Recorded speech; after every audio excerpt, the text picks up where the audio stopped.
Hello दोस्तों, आज की वीडियो में हम बात करेंगे संधि किसे कहते हैं, संधि के कितने प्रकार होते हैं और स्वर संधि में कितने प्रकार को बताया गया है।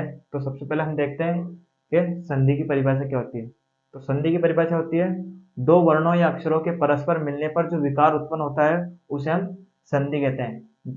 जब भी दो वर्ण या अक्षरों के परस्पर मिलने पर जो अर्थ निकलेगा उसे हम संधि कहते हैं। अब देखते हैं संधि के प्रकार कितने होते हैं। तो संधि के प्रकार तीन होते हैं, जिसमें पहला है स्वर संधि, दूसरा है व्यंजन संधि और तीसरा है विसर्ग संधि। अब देखते हैं कि स्वर संधि की परिभाषा को देखते हैं। सबसे पहले स्वर संधि किसे कहते हैं? जहां पर भी स्वर का स्वर से मेल होता है उसे हम स्वर संधि कहते हैं। जैसे राम धन अवतार, तो इससे निकलकर बना है रामा अवतार। ठीक है।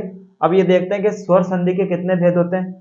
तो स्वर संधि के टोटल 5 भेद होते हैं, जिसमें पहला है गुण संधि, दूसरा है यण संधि, तीसरा है दीर्घ संधि, चौथा है वृद्धि संधि और पांचवा है अयादि संधि। अब देखते हैं कि व्यंजन संधि किसे कहते हैं। जहां पर भी व्यंजन का व्यंजन अथवा स्वर से मेल होता है उसे हम व्यंजन संधि कहते हैं। जैसे जगत धन ईश, तो इससे बना है जगदीश।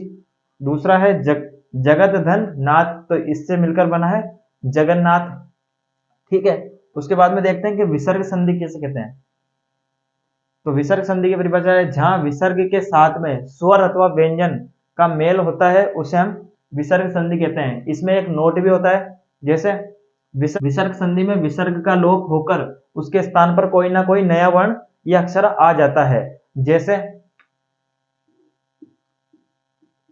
अध धन गति। ठीक है। अब इससे जो मिलकर नया शब्द बनेगा वो बनेगा अधोगति।